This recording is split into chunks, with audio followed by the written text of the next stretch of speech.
नमस्कार. आजच्या व्हिडिओमध्ये मी तुम्हाला दत्तगुरूंची उपासना करताना कोणत्या चुका करायच्या नाहीत याबद्दलची संपूर्ण माहिती सांगणार आहे. पण त्याआधी तुम्ही चॅनलवरती नवीन असाल तर चॅनलला लाईक करा आणि सबस्क्राईब देखील करा. कमेंटमध्ये श्री स्वामी समर्थ किंवा दिगंबरा दिगंबरा श्रीपाद वल्लभ दिगंबरा लिहायला विसरू नका. दत्त जयंती गुरुवार दिनांक 4 डिसेंबर 2025 रोजी आलेली आहे. दत्त जयंतीच्या दिवशी दत्तगुरूंची साधना, उपासना केली जाते. पण ही साधना किंवा उपासना करत असताना आपल्याला काही चुका ह्या चुकूनही करायच्या नसतात. पण अशा काही 5 चुका आहेत की ज्या तुमच्याकडून कळत-नकळत होत असतील, तर त्या तुम्ही टाळल्या पाहिजे. नाहीतर दत्तगुरूंची अवकृपा होऊ शकते. तर त्या कोणत्या 5 चुका तुम्हाला चुकूनही करायच्या नाहीत, हेच मी तुम्हाला आजच्या व्हिडिओमध्ये सांगणार आहे. भगवान दत्तात्रय हे त्रिदेव म्हणजेच ब्रह्मा, विष्णू, महेश यांचे एकत्रित रूप मानले जातात.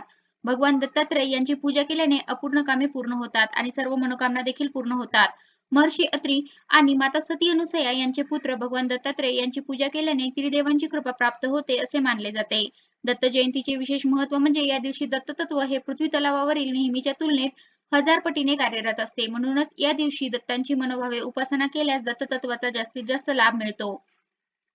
मार्गशीर्ष पौर्णिमेला मार्गशीर्ष नक्षत्र असताना प्रदोषकाळी दत्तात्रयाचा जन्म झाला म्हणून सर्व प्रमुख दत्तक्षेत्री तसेच जेथे दत्त मंदिर असते तिथे या दिवशी प्रदोषकाळी दत्त जन्म सोहळा साजरा केला जातो. तसेच या निमित्ताने अनेक कुटुंबांमध्ये कुळाचार म्हणून मार्गशीर्ष शुक्ल अष्टमीपासून दत्त नवरात्र पाळले जाते. तसेच दत्त जयंतीच्या निमित्ताने श्री गुरुचरित्र या ग्रंथाचे पारायण सामूहिक रीतीने किंवा घरोघरी वैयक्तिक केले जाते. दत्त जयंतीच्या दिवशी जन्म सोहळ्याच्या वेळी सायंकाळी दत्त जन्माचे कीर्तन भजनही होते. त्याबरोबरच येणाऱ्या सर्व भाविक भक्तांना महाप्रसाद दिला जातो. दत्त जयंतीचा लाभ हा भक्तांना कसा होईल तरी या दिवशी दत्ततत्व पृथ्वीवर जास्त प्रमाणात कार्यरत असतं. म्हणूनच या दिवशी दत्तगुरूंची सेवा मनोभावे केल्यास विशेष लाभ मिळतात आणि दत्तगुरूंचा सेवेमध्ये दत्तगुरूंची स्तोत्र म्हणून किंवा दत्तगुरूंसाठी उपवास करणार, दत्तगुरूंची पूजा करणं किंवा शिदादान करणं या गोष्टी येतात. दत्तगुरूंच्या सेवेत दानाला खास करून अन्नदानाला अतिशय महत्त्व आहे. त्यामध्ये तुम्ही डाळ, तांदूळ, कडधान्य, भाज्या, पीठ इत्यादी वस्तू शिदा म्हणून दान करू शकता. दत्त जयंतीला किंवा गुरुपौर्णिमेला अशा प्रकारचं दान करणं खूप पुण्यदायी मानलं जातं. त्याचबरोबर जेव्हा तुमच्या घरामध्ये न सुटणाऱ्या समस्या निर्माण होतात, लग्न ठरत नाही किंवा उत्पन्न वाढत नाही, संसारात सुख समाधान राहत नाही, अशा वेळी दत्तगुरूंना शरण जावं. कारण दत्तगुरूंची सेवा केल्यामुळे आपण पत्रिकेमधील गुरुग्रह बलवान होतो. आणि गुरुग्रहच असतो जो वैवाहिक सुख देतो आणि कुटुंबात सुख शांती समाधान देतो. तसंच सगळ्यात महत्त्वाचं आहे मानसिक शांती. जर आपल्या पत्रिकेतील गुरुग्रह बलवान असेल तरच आपल्याला मानसिक शांती मिळते. जर पत्रिकेतील गुरुग्रह बलवान नसेल, कमजोर असेल तर आपल्याला मानसिक समस्या जाणवत राहतात. यासाठी दत्तगुरूंची सेवा अवश्य करावी. दत्तगुरूंची सेवा तशीही करावी कारण दत्तगुरूंच्या सेवेनेच मन शांतीचा लाभ होतो. पण दत्तगुरूंची सेवा करत असताना कोणत्या 5 गोष्टी आपण कटाक्षाने पाळायला हव्यात, ते आपण आजच्या व्हिडिओमध्ये पाहणार आहोत. त्यामध्ये सर्वात पहिली गोष्ट म्हणजे दत्त जयंतीच्या दिवशी तुम्ही दत्तगुरूंची पूजा, साधना, उपासना करा किंवा करू नका, पण तुम्ही या दिवशी चुकूनही मांसाहार आणि मद्यपान करू नका. जरी तुम्ही दत्तगुरूंचे भक्त असाल किंवा नसाल, तरी सुद्धा हा नियम तुम्हाला या दिवशी पाळायचा आहे. या दिवशी आपल्याला शक्यतो सात्विकच आहार घ्यायचा आहे. त्यानंतर दुसरी गोष्ट म्हणजे दत्त जयंतीच्या दिवशी आपल्याला ब्रह्मचर्याचं देखील पालन करायचं आहे. तसेच दत्त जयंतीच्या दिवशी आपल्या घरात कोणत्याही प्रकारचे वादविवाद, भांडणे करू नयेत. कोणालाही अपशब्द बोलू नये, शिव्याशाप देऊ नये. खरं तर अशा गोष्टी आपल्या हातात नसतात. काय कधी घडेल हे सांगता येत नाही, पण आपणच संयम ठेवायला हवा. संयम ठेवणं आपल्या हातात नक्कीच असतं. म्हणजे आपल्या मनावर आपला ताबा असेल, तर आपण या गोष्टी अशा दिवशी टाळू शकतो. त्यानंतर पुढची गोष्ट म्हणजे दत्त जयंतीच्या दिवशी तुमच्याकडे कोणी काही मागायला आलं, तर त्याला रिकाम्या हाताने कधीही पाठवू नका. शक्य असेल तेवढं अन्नदान, वस्त्रदान या गोष्टी नक्की दान करा. कारण दत्तगुरूंच्या सेवेमध्ये दानाला खूप महत्त्व आहे. हे मी मगाशी सांगितलं. कारण देव कोणत्या रूपात आपल्या घरी दारी येईल, हे आपल्याला सांगता येत नाही. त्यामुळे अशा दिवशी तरी आपल्याला कोणालाही रिकाम्या हाताने पाठवायचं नाही. कोणाचंही मन दुखवायचं नाही. या दिवशी कोणी भिक्षुक जरी भिक्षा मागण्यासाठी आलं, तरी त्याला रिकाम्या हाताने पाठवू नका. तुमच्या ऐपतीप्रमाणे त्याला अन्नदान, वस्त्रदान तुम्ही नक्कीच करा. तसेच आपल्या हिंदू धर्मात गायीला गोमाता म्हटले जाते. कारण गायीमध्ये अनेक देवी-देवतांचा वास असतो. तुम्ही दत्तगुरूंचा फोटो पाहिला, तर दत्तगुरूंच्या मागे एक पायी एक गाय उभी आहे आणि 4 कुत्रे बाजूला खाली जमिनीवर आहेत. तर त्यांचंही काही महत्त्व आहे. त्यामुळे या दिवशी आपल्या दारामध्ये कुठलाही प्राणी त्याबरोबरच गाय आणि कुत्रे जर आली, तर त्यांना सुद्धा काहीतरी खायला दिल्याशिवाय माघारी पाठवू नका.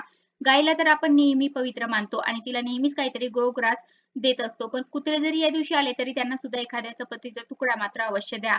त्याबरोबरच सर्वात महत्त्वाची गोष्ट सांगायची झाली, तर दत्त जयंतीच्या दिवशी कांदा लसूणचं सेवन करू नका. जरी तुमचा उपवास असेल किंवा नसेल, तरी सुद्धा कांदा लसूण वर्ज्य करा असं सांगितलं आहे.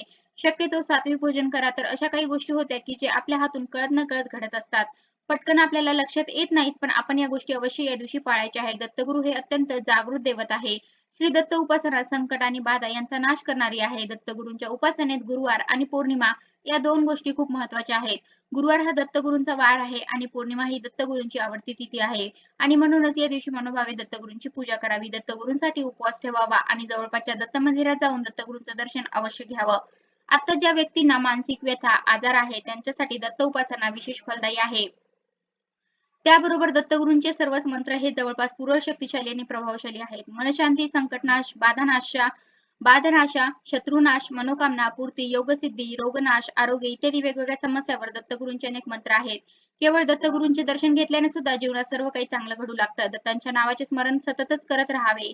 परंतु विशेष करून पौर्णिमा आणि गुरुवारी दत्त जयंतीला दत्तांच्या नावाची माळ अवश्य जपावी. अशा प्रकारे दत्तांच्या मंत्राचे पठण केले तर आयुष्यातील सर्व अडचणी दूर होतात व उन्नतीचे नवीन मार्ग सापडतात. श्री दत्त उपासना ही गतजन्म या जन्माची सर्व पाप धुवून काढणारी अशी प्रभावी उपासना आहे. म्हणून प्रत्येकाने दत्त उपासना नियमित करावी. दत्तगुरूंची मनोभावे पूजा करावी. त्यांना नेहमी पिवळे किंवा केशरी वस्त्र अर्पण करावे. सुगंधी धूप अगरबत्ती लावावी. तसेच तर रोजच दत्तांचं नामस्मरण करावं. नसेल जमत तर या दिवशी तरी म्हणजे दत्त जयंतीच्या दिवशी तरी तुम्ही दत्तगुरूंचं नामस्मरण अवश्य करा. किंवा ज्यांनी गुरुमंत्र घेतला असेल त्यांनी गुरूंना भेटून त्यांचे आशीर्वाद घ्यावेत.